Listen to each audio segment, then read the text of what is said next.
Malda medical কলেজের junior doctor ও resident doctor অ্যাসোসিয়েশনের উদ্যোগে অভয়া ক্লিনিক মানিকচক ব্লকের ভূতনি হিরানন্দপুর আমতলা নন্দীতলা উচ্চ বিদ্যালয় স্কুলে গঙ্গা ভাঙনের ফলে এই এলাকার মানুষ প্রায় 1.5 মাস ঘরে জলবন্দী।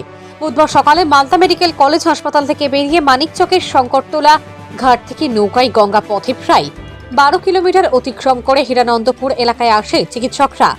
10টি বিভাগের সিনিয়র জুনিয়র ডাক্তাররা এদিন অভয়া ক্লিনিকে রোগীদের পরিষেবা দিয়ে থাকে, তার সাথে বিনামূল্যে ওষুধ বিতরণ।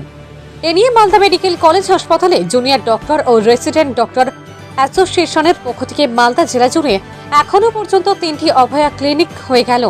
আমরা আপনাদের এই অভয়া ক্লিনিক এবার তৃতীয়বার এর আগে কর্মসূচিটা একটু বলেন।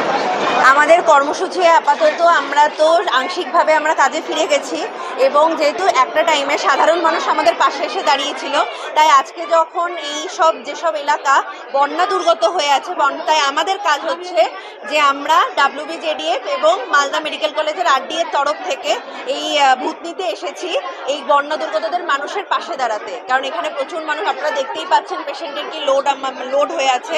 তো সেই সব মানুষদের কাছে যাতে আমরা পর্যাপ্ত পরিমাণে ওষুধ এবং চিকিৎসা দিতে পারি, তার জন্য আমাদের এখানে আসা। মালদাতে আমাদের এই নিয়ে তৃতীয় অভয় ক্লিনিক, 3 নম্বর।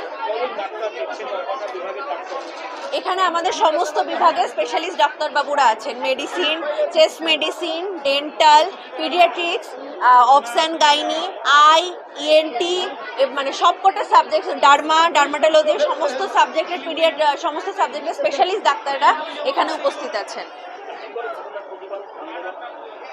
এটাও আমাদের আন্দোলনের একটা ফর্ম। ওই যে বললাম, আমাদের যখন একটা আন্দোলনের টাইমে যখন সাধারণ মানুষ আমাদের পাশে এসে দাঁড়িয়েছিল, তাই এখন আমাদের কাজ হচ্ছে এই সাধারণ মানুষের পাশে এসে দাঁড়ানো।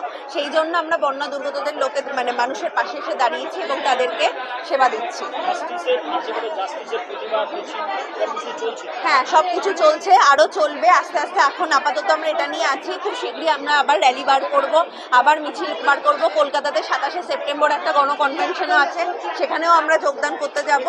সবকিছুর পাশাপাশি আমাদের এই আন্দোলন চলবে, এটা অভিনন্দা বিশ্বাস। আমরা আজকে ভূতনিতে হাই স্কুলে নিজের তৃতীয় অভয়া ক্লিনিক আমরা অর্গানাইজ করেছি। মালদা মেডিকেল কলেজ স্টুডেন্টস এবং আমাদের রেসিডেন্ট ডক্টর অ্যাসোসিয়েশনের তরফ থেকে আমরা একটি অভয়া ক্লিনিক, 3 নম্বর অভয়া ক্লিনিকে আমরা আজকে ভূতনিতে এসেছি। যে সমস্ত বন্যার্ত জায়গায় যে সমস্ত আমাদের মানুষরা, সাধারণ মানুষ আজকে এত অসুবিধায় পড়েছেন, তাদের সাহায্যে, তাদের পাশে দাঁড়াতে আজকে আমরা অভয়া ক্লিনিক অর্গানাইজ করে আরজিকর আন্দোলনও চলছে এবং তার সাথে আমাদের চিকিৎসাও চলছে। অভয়া ক্লিনিক একটি প্রচেষ্টা মানুষকে ফিরিয়ে দেওয়ার জন্য, যে মানুষরা আমাদের পাশে এসে দাঁড়িয়েছিল আমাদের সব থেকে দুর্যোগের সময়, সেই মানুষকেই আমাদের চিকিৎসার তরফ থেকে চিকিৎসা দিয়ে তাদেরকে একটা রিটার্ন দেওয়া, সেই প্রচেষ্টাই আমরা করছি অভয়া ক্লিনিকের তরফ থেকে। তো আন্দোলনও চলছে, তার সাথে চিকিৎসাও চলছে। সুচেতনা ঘোষ।